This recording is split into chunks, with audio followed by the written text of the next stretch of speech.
현대불교 수필선 Take 1 새로 쓰기 글씨예요. 한양 도성에는 스님이 못 들어왔어요. 불교는 빨갱이랑 관련이 있을 수가 없다. 뭐 변증법 공부하고 이러신 분 있어요. 해방기에. 스님인데, 유명한 스님인데 이름 까먹었어요. 누군지. 할아버지와 이야기하는 느낌이 들 수도 있을 것 같아요. 나카무라 겐타로, 뭐 아베 미찌이에 그 훌륭한 일본인들이 쇼펜하우어가 최근 쇼펜하우어가 책에 대해서 유용하게 쓸 수 있는가 해서 뭐 배구 잘 수 있다 이랬는데 읽다 보면 스스로 잠이 들어요. 그러니까 수면제로도 굉장히 좋다.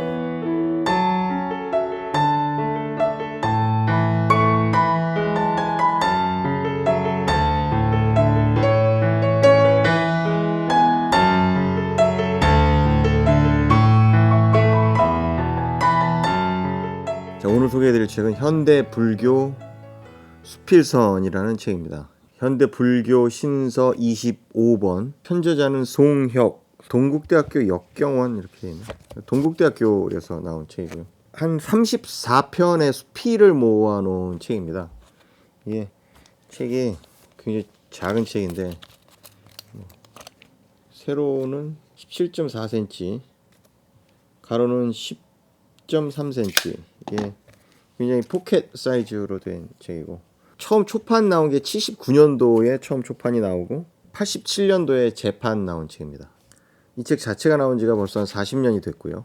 이 책이 저희가 이제 팔고 있는 책 중에 유일하게 지금 새로 쓰기의 책입니다. 새로 쓰기 글씨예요. 책이 사실은 새로 쓰기 글씨로 쓰여진 책이 지금 거의 없죠. 지금 현재 뭐 신문도 지금 새로 쓰기를 포기했고 지금 새로 쓰기가 없어진 상태인데, 그러니까 좀 특이해서 이렇게 저희가 가지고 나왔습니다. 내용도 좋고 가격은 지금 3,000원이거든요. 이렇게 스티커로 딱 붙여져 있는데 원래는 지금 1,500원이었는데 이제 3,000원으로 이제 오른 가격인 것 같아요. 그래서 약간 보면 이렇게 지금 보관 상태 때문에 그런지 좀 새 책 느낌이 안 드는 측면도 있거든요. 근데 새 책입니다. 이게 총판에서 정식으로 유통받아서 갖고 온 책이기 때문에 이건 중고가 아닙니다. 뭐 소확행 그러죠 요즘. 작고 뭐 확실한 행복. 그런데 일단은 가격이 너무너무 저렴하고 3,000원이고 읽기 편하고, 그다음에 새로 쓰기라는 것이 굉장히 독특한 책이라서 아직 지금 새 책 중에 새로 쓰기를 팔고 있는 책이 그리 많지 않거든요. 그리고 저희도 그 새로 쓰기 있는 책을 뭐 팔려고 그렇게 봐도 이게 거의 없습니다. 지금 팔고 싶은 게 제가 여러 개가 있는데 근데 이 총판에서 없다 그러더라고요. 이거 지금 남아 있다 그러더라고요. 이거 뭐 한 20권 지금 갖고 왔는데 이것도 아마 다 떨어지면 이제 더 이상 못 팔 겁니다. 내용은 그 불교 관련되는 수필이에요. 불교의 어떤 구도와 관련되는 그런 수필들도 있지만 그거라기보다는 불교의 덕목들과 관련된 것, 뭐 자비, 뭐 정진이라든가 뭐 불교적인 어떤 인연이라든가 뭐 이런 정확히 불교의 구도에 집중되어 있는 그런 수필은 아니고요. 그러니까 불교적인 어떤 내용을 담고 있다고 생각되는 34개의 이 수필들로 이루어진 책입니다. 그래서 좀 이렇게 부담 없이 읽을 수 있고 뭐 어디부터 읽어도 되고 뭐 중간에 읽다 그냥 그만 읽어도 되고 잠자기 전에 읽어도 되고 너무 부담 없는 그런 수필집이다. 그 뭐 기본 포맷은 뭐 제목, 저자, 설명, 본문 이렇게 돼 있고 그다음에 감상과 주석이 있어요. 왜 옛날에 우리 뭐 전설의 고향 이런 거 나중에 끝나고 나레이션이 설명하듯이 여기도 짧은 그 수필 끝에 감상이 적혀져 있고 좀 굉장히 올드한 방식의 어떤 그 수필 모음집이다. 책이란 것이 그 점점 상업화돼 가고 책 자체도 많죠. 이렇게 비싸게 막 뭐 돈 들여서 뭐 북콘서트 하면서 외제차 타고 다니는 이런 땡중들 많죠. 베스트셀러 작가 땡중들. 이런 그 상업화된 어떤 불교들 이런 것들이 아니라 굉장히 그 순수한 어떤 그런 필집이고 순수한 내용이고 새로 글쓰기이기 때문에 그런 올드한 어떤 옛날식 책 읽기의 독서의 정취에 빠져들 수 있는 포맷을 가지고 있는 훌륭한 책이라서 선택을 했고요. 여기 보면 이렇게 여기 글을 쓰시는 분들이 거의 19세기 후반에 태어나서 일제시대를 거치고 광복을 맞았을 때까지에 살았던 사람들, 그런 지식인들이 주를 이루거든요.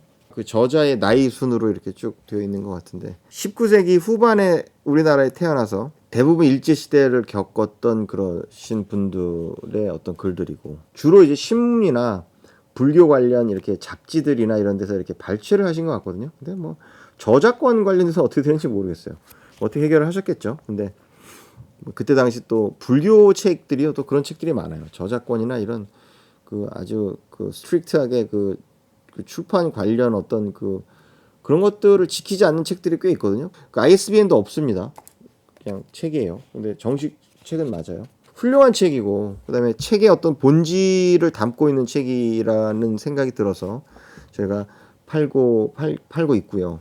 거의 여기 지금 글을 쓰신 분들 거의 돌아가신 분들일 거예요. 우리나라 각계 뭐 학자나 뭐 혹은 뭐 언론인이나 혹은 기타 어떤 지식인들, 작가나 시인들, 뭐 독립운동가들 이러신 분들의 글인데 어떤 면에서 보면 약간 좀 우울하기도 해요. 이 책을 읽어보시면 약간 그 우울하다라는 거는 그 한국 불교의 발자취들, 한국 불교가 걸어온 것들이 사실은 여기 녹아 있거든요. 여기 수필의 형식으로.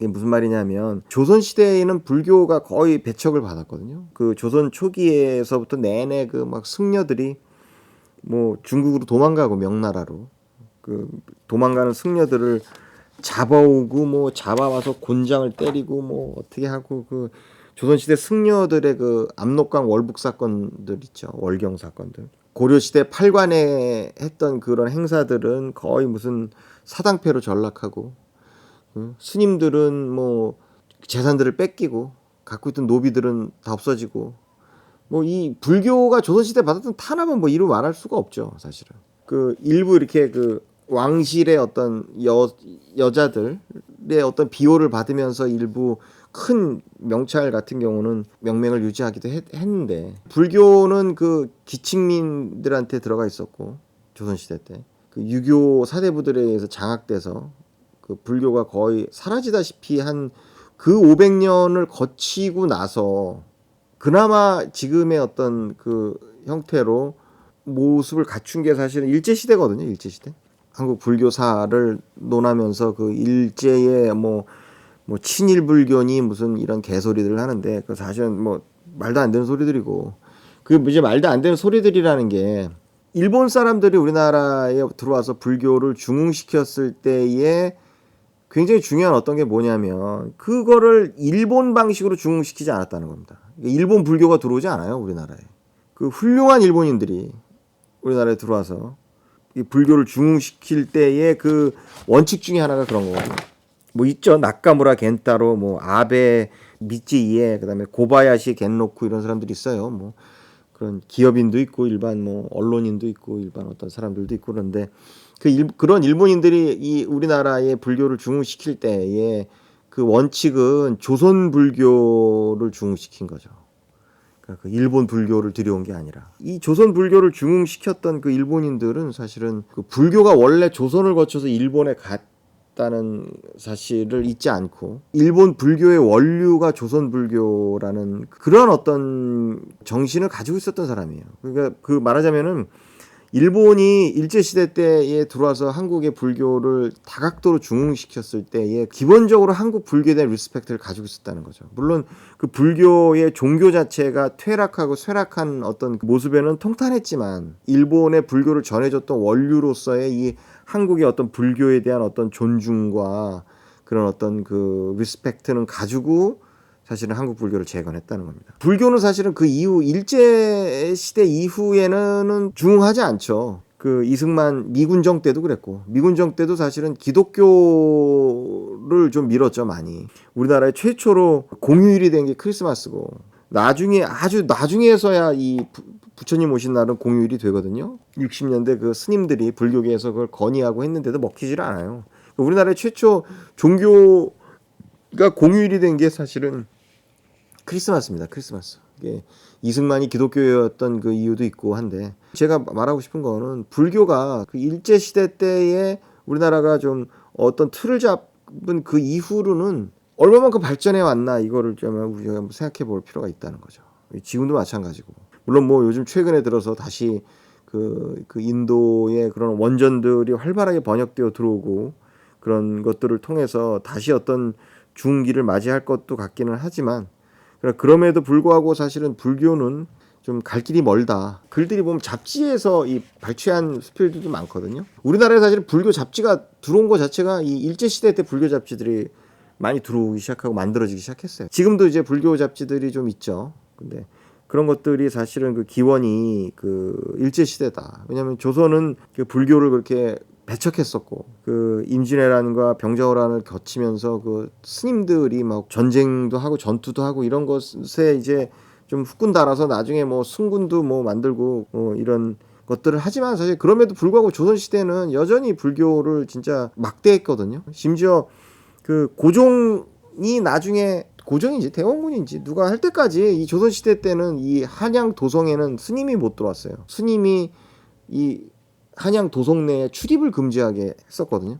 그러니까 사실 좀 심각한 상태였다. 조선의 불교는 사실은 뭐 불교도 아닌 상태에 있었다. 그래서 뭐 점점 이렇게 여성화되고 불교가 뭡니까 그거 뭐 비구들 이렇게 절 비슷하게 이렇게 만들어서 왕실에서 운영하고 이런 것도 있었는데 사실은 그 무당도 우리나라는 이 무당이 여잔데 여자들이 많은데 원래 그게 이 시베리아 샤머니즘에 있어서의 무당은 사실은 남자 무당이 원칙이거든요. 근데 그 이제 우리나라에 오면서 한반도에는 그 무당이 여자 무당이 되는데 그것을 어떻게 이제 민속학자들이 이야기하냐면 시베리아 샤머니즘이 퇴화되는 과정에 그런 현상들이 일어났다 이렇게 이야기를 하기도 하는데 비슷하게도 이제 조선 불교가 퇴화되면서 그게 이제 여성화되거든요. 구복신앙이 되고 왕실의 그 귀족들에 의해서 이렇게 좌지우지되고 이런 식의 이 운영이 돼요. 조선시대 말기에.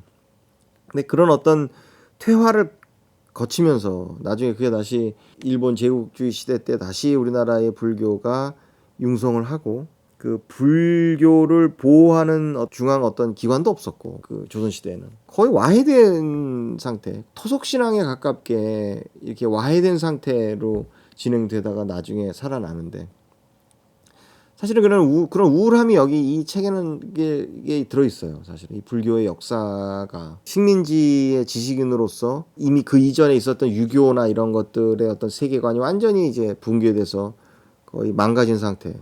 일종의 어떤 정신적인 어떤 지식의 어떤 철학의 공백 상태죠. 사실은 조선이 망하고 일본에 의해서 이렇게 병합되고 이때의 그 지식인들에게 있어서의 사상적인 어떤 그 공백의 충격은 지금 어마어마했을 거거든요. 실제로. 네. 그런 어떤 사상적인 공백기에 나름대로 불교가 어떤 역할을 했다. 그 화려한 어떤 인물들의 흔적들이 이 책에 남아 있어요. 뭐 내용상으로 보면 좀 진부한 내용들일 수도 있어요. 이게 저 같은 경우 이제 아버님이 돌아가셨는데 이 책을 보면 이렇게 저희 아버님 느낌이 나요. 저희 아버지랑 이야기하는 것 같아요. 그거 읽어보면. 근데 아마도 요즘 저는 나이가 먹어서 그렇고 나이 뭐 20대나 10대의 그 분들은 아마 이거를 읽어보면 아마도 할아버지와 이야기하는 느낌이 들 수도 있을 것 같아요. 그렇게 구수하거든요. 그러니까 내용 자체가 뭔가 이렇게 브릴리언하고 뭔가 이렇게 샤프하고 이러지는 않아요. 내용은 그냥 좀 그냥 한자가 많이 있지만 물론 다 한글로 이렇게 음이 달아져 있어서 읽기 힘들지는 않습니다. 근데 읽어보면 이렇게 그냥 그 전통적인 그 한국 그 아저씨들의 생각이 어떤 것이었는가를 알 수 있어요. 한국인의 어떤 굉장히 한국적이에요. 읽어보시면 그런 어떤 그 도덕들, 그런 가치관들, 세계관들. 그러면서 그 와중에의 어떤 그 지식인들의 어떤 그 척박한 가운데 어떤 세계를 구축하려고 했었던 그런 노력들이 하여튼 저는 느껴집니다. 딴 사람들은 어떻게 느껴질지 모르겠어요. 하여튼 그게 이제 그래서 이제 제가 이 책을 권유하는 이유고 이 최근에 무슨 뭐 일본과 이렇게 문제가 생겨서 뭐 우리 그 불교계에서 무슨 성명도 내고 그랬거든요. 잘 지내라 일본이랑. 그 이유가 사실은 불교계가 우리나라는 굉장히 일본과 가까워요. 좀 독특한 방식으로 가깝습니다. 그러니까 그게 친일불교가 아니에요. 그걸 친일불교라고 하시면 안 돼요. 아까 말씀드렸지만 일본 사람들이 들어와서 한국의 불교를 중흥시킬 때 최대한 조선적인 어떤 불교를 되살리기 위해서 노력했어요. 보존하고. 그러니까 사실은 일본인이 조선의 불교를, 조선적인 불교를 되살리려고 노력을 했던 거죠. 그렇고 오히려 이 불교계에도 일부 그 공산당 세력들이 있거든요. 불교계. 물론 그건 이제 나중에 그 김대중에 의해서 뭐 김대중 정권 때 뭐 어쩌고 저쩌고 갖고 먹던 그 뭐 어쩌고 저쩌고 불교들, 뭐 깡패들, 깡패 승려들, 뭐 이것뿐만 아니라 실제 전통적으로 또 불교가 일본 같은 경우에도 아나키스트들이 또 불교계에도 있었어요. 명치 유신 그 메이지 유신 이후에 그 국가가 하나의 종교화하면서 이 불교를 또 약간 배척한 경우가 있었거든요. 그래서 이 불교, 일본 불교 라인의 그 무정부주의적인 공산주의, 아나키스트적인 커뮤니즘의 그 라인이 있어요. 사실 우리나라에 그 들어왔던 일부 그 공산화된 공산주의 계열의 그 불교 스님들도 또 있거든요. 근데 이분이 또 뭐 변증법 공부하고 이러신 분이 있어요. 해방기에. 스님인데, 유명한 스님인데. 이름 까먹었어요, 누군지.